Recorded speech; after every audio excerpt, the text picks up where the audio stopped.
Welcome to Coleman Report Live, official summer dog days edition. I'm Bob Coleman. We're talking Main Street and the small business lender who helps it grow. Lance, good to see you. Joseph Coleman's in the house. Number one, after Labor Day, I picked this up from, I guess, Microsoft and Apple are requiring all of their people returning. This causes some consternation, and we ask this question from time to time, and I thought we'd bring it up again.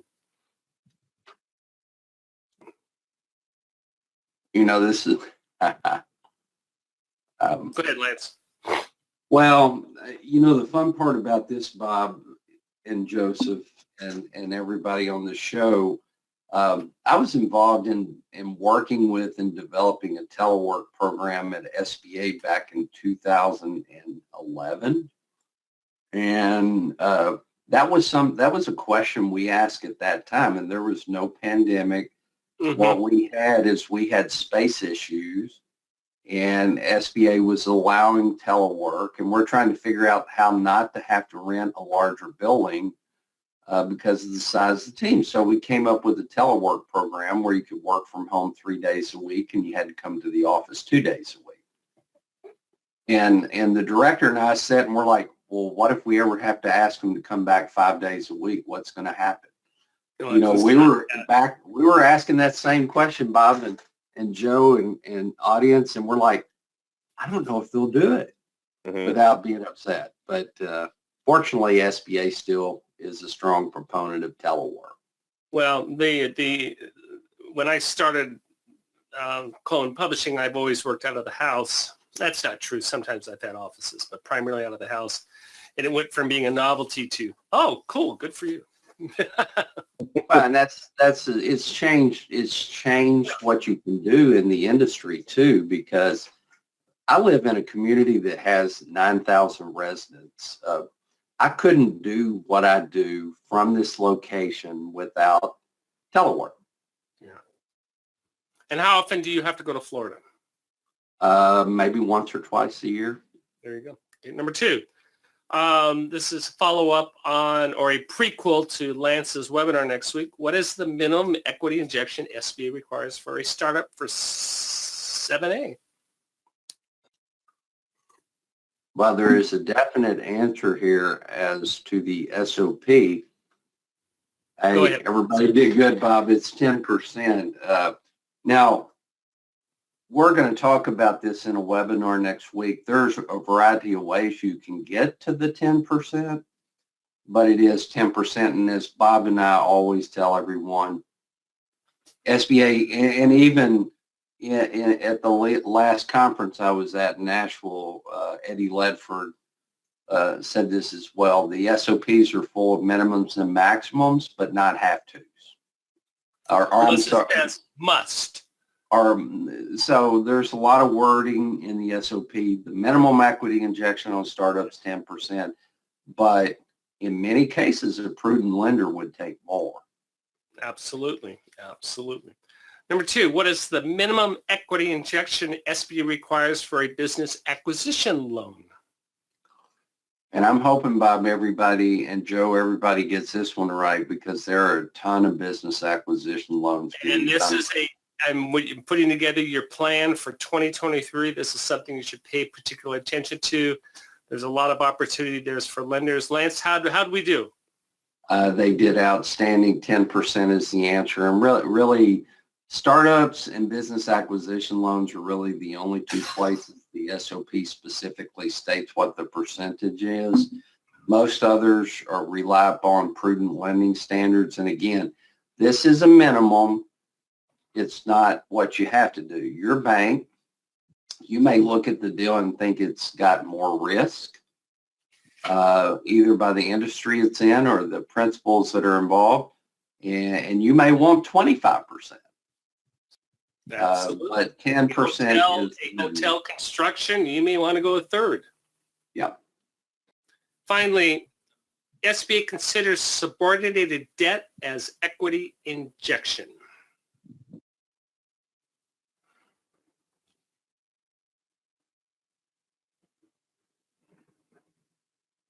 Trick question, Bob. Trick question. The answer is no. That answer is false. What SBA is saying is it's debt. All it is, it's subordinated. And now, Lance, they will allow you to put that in equity injection, but from a philosophical analysis, it is debt. Go ahead, Lance. I'll let you talk. Absolutely, it's debt. Any debt that has to be repaid cannot be part of equity injection, but a debt that is on full standby for the term of the SBA loan can be counted as equity injection. I misspoke. Yeah, obviously it can be counted as equity, not equity injection. Thank you for clarifying that. Very good. Joseph, what's going on Fraud Friday? I am replacing Delaney. We miss her very much. Well, you're not going to be able to replace her, but give it your best shot. She's off this week, but she will be back next week. This is a $2.4 million PPP loan fraud. We've talked about fictitious businesses being created over the last 2 years. This is a conspiracy across the country. Mr. Chapman is out of Atlanta. Mr. LeBron is from Utah, and O'Neill is back in Connecticut. So really, this conspiracy spans the whole country. And Lance, we've always talked about it, but they created all these fake businesses that receive PPP funds, and they are in quite a bit of trouble now. So $2.4 million is a pretty high number, eye-popping. We've seen more, we've seen less, but they are definitely, Joseph, do we know how many businesses they created? No, they didn't state that. I couldn't find that. Just multiple fictitious businesses with multiple fraudulent information was submitted to the SBA, and they did receive those funds, and now they have to track them down and find them. So, because of the size and because of the complexity, because it is obviously arranged, in PPP fraud, we've heard a variety of stories about, even rings as simple as somebody going into a retirement home with a laptop and saying, hey, everybody gather around, we're going to get you some PPP funding, and gets their personal information and submits for a PPP loan with a fictitious Schedule C. But this one has all the earmarks of a fraud case where the Department of Justice, the inspector, they're all going to come hard after this group. Yeah, absolutely. And guys, the nature of PPP, especially in 2021, when it first started, most PPP loans were done by financial institutions for their existing customers, so they knew who they were. They knew they had a business. They knew they had employees. The KYC information that's necessary was already there. And I do realize there was some big fraud in 2020, but probably not as many cases. And in 2021, on the other hand, it was anybody who could breathe and come up with a Schedule C could get a PPP loan. So, developing a fraudulent Schedule C, Lance, I disagree with you, Lance. Some of those people weren't even breathing, so just FYI. There have been, but we all have to reflect on, there was not enough time to fully vet every application that came in. SBA had safeguards in place in 2021 that was supposed to prevent exactly what happened. Again, we cannot forget it was speed in the market. If we didn't get it, we would be in a lot more trouble. And again, we keep on the stories. There was one yesterday that came out that Reese Witherspoon and other, I think there was a Kardashian named, that they got PPP loans. Their companies got PPP loans. And again, the money went to their employees. Just because you're named Kardashian, guess what? If you have a job, it's no different than working for a church. You still get a paycheck and you got obligations. So come on. Well, and we have to remind ourselves in those circumstances, there were guidelines that were set for getting a PPP loan, and they followed those guidelines. And just because it was someone we see on television or read about in publications doesn't mean that their employees didn't, deserve to be supported with PPP funding as well. This next story, go ahead. Oh, I just wanted to finish. I think we should mention what came out last week is that the statute of limitations has been extended to 10 years. So the investigators are given a little bit more firing power in these investigations. So, well, I think that part of the reason for that is they're starting to get a full understanding of the magnitude of what they're looking at. We've talked about this numerous times. PPP fraud is going to be worked on for years, and it's going to take a while. This next story, I have mixed emotions, Joseph and Lance. On one hand, $50,000. Yeah, 50,000 is 50,000, and if you're a crook, you're a crook. But I guess when you read that bottom line, Lance, it starts to make sense. It's a complete falsification. There was no gray area. I mean, it wasn't, he claimed 13 employees. There were none. So, Lance, how do you feel about this one? Well, Bob, there's the part of Lance that likes to make a net profit, and there's the part of Lance that loves to be a U.S. citizen and wants the best for America. When you think about the cost to pursue smaller PPP fraud cases, we actually had a request on a $1,750 loan the other day. I can't give any other details, but my question is the amount of time our employees spend gathering information and submitting it, the amount of time the Department of Justice spends gathering information and building a case, and then the amount of money that's spent pursuing someone at that level. We're going to spend $50,000 going after $1,700. And this case is, if you look at the egregious nature of what he did, it makes sense that they're pursuing him. But when you hear some of these cases, you start to go back, Bob, back when we were doing the show 5 days a week, and we're talking about blanket forgiveness for some level of PPP. You start to say, would it have been more effective financially, not ethically, guys? Not ethically, right. As an American citizen, I think we should prosecute anyone who committed PPP fraud. I totally agree with that. But financially, would it have made more sense to have blanket forgiveness at some level? Because we're going to spend a ton of money chasing after years. Yeah, for years. 10 years. Changing the subject, Russell, interesting comment. Russell says, I've been working at the office 5 days a week ever since the pandemic began to today. Good for you, Russell. Absolutely. This came from your webinar, Lance, on Wednesday. How do you feel about site inspections done by third-party firms? This has to do with, I assume, servicing, Lance. Is that what you're talking about? Are you talking about?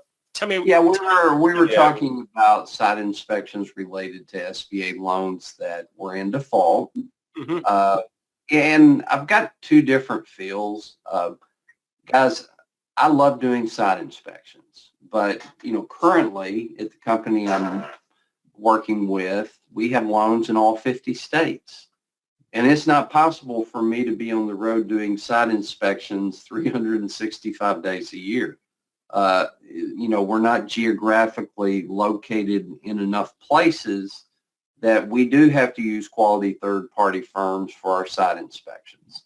One of the things I encourage Maureen is if she goes to an SBA lending conference, a lot of these third-party inspection firms are there on site. They've got a booth. You can gather information. You just want to make sure you're using a third-party inspection company that has some SBA experience and knowledge about what needs to be done on that inspection. But guys, I think it's the nature of the beast. We all are doing loans. We can't reach out and touch everyone. Guys, I miss the days when I worked for a small community bank and we served 2 counties. And when a loan got in default, I threw my fishing rod in the back of the truck and ran out. And if there was a creek on the way, I stopped and cast it a few times. I did the site inspection, but I did my own site inspections. But it's just the nature of SBA lending. It's difficult to not have a relationship with a third-party firm that does site inspections. Lance, are you able to take those expenses and add them on your workout expense? That is a acceptable care and preservation expense that can be presented for reimbursement, yes. Very good. And the last question we have, or the next question we have is, are you able to force place life insurance? I have, yes. That was the same answer I gave yesterday. The answer is yes. If you have a customer that has a life insurance requirement, and I'm sorry, guys, I got a cough drop if you're wondering, a life insurance requirement on their SBA loan, they decline or they discontinuing paying the premiums, and you get notification from that insurer. You can set up to force play or make the payments for them and add it to their loan. But you can force place life insurance, or you can use a company that a lot of financial institutions have specific companies they use for force place insurance. But what's important is you need to make sure that the life insurance remains in place at least through the charge-off point. And, you know, I shared a story, Bob. You can work your entire career and never have this impact you, but I've worked liquidation long enough that I've had a couple of instances where a guarantor died during the liquidation process. Does this need approval from SBA? No, absolutely not. Okay, very good. Lance, what are you going to talk about next week, next Wednesday? We're going to talk about properly documenting equity injection, making sure that you don't make errors in documenting your equity injection. This has been a critical point of emphasis for SBA for several years now. Yeah, and it's so important for us to properly document equity injection and document the source and the actual injection itself, in particular on early default loans. So we're going to try to give you some tips and tricks to help you in that area. And in the following end of the month, we're going to talk about specifically workouts and deferment.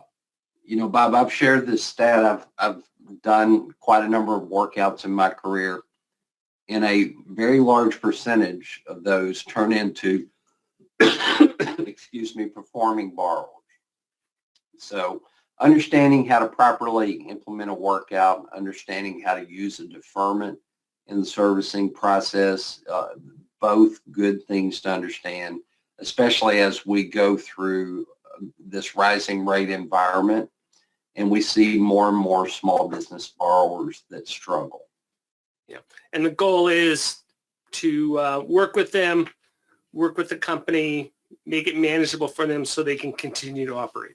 That's and if you look in the SOP states that it's the SBA lender's duty to find a way for the borrower to repay the loan. Yeah, that's the goal. The goal is we want to work this out. We're going to be doing a webinar on California's new law that will take place or effective December 9th for disclosure requirements and data collection requirements for small business loans lenders as of December 9th. And also, Joseph, throw up the guide as part of that. I don't know if we did that. We put together a guide, and the guide will be included with your registration fee. Do you have a page for that, Joseph? I have a screenshot of the website, and I can pull up the guide right. Yeah, and the guide's on Amazon, so under California and DFPI. And the reason why we're talking about this, Lance is sitting in, there you go. It's on Amazon. You can order it there. And the reason why we're doing this, Lance, is California thinks, and they state in there very clearly that, hey, we think we can do a model. We don't care what the Consumer Finance Protection Board is. We think we can do a model for other individual states to follow. Wow. Yeah, so. Let's ask Texas about that one, Bob. No, I mean, this is each state's going to start having some.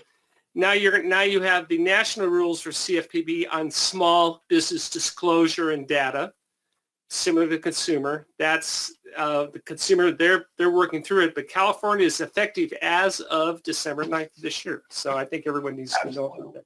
If you're lending in California, unless you're a national bank, you are going to be affected by this ruling. Hey, thank you very much. Thank you for joining us for Coleman Report Live and for supporting America's Main Street, one entrepreneur at a time. Have a nice weekend. Have a great weekend. Thank you for joining us today for today's episode. If you like today's content, hit that subscribe button to subscribe to our channel and click that bell icon to get notified about our latest videos. Thank you again for joining us today and for supporting America's Main Street, one entrepreneur at a time. Catch you next time.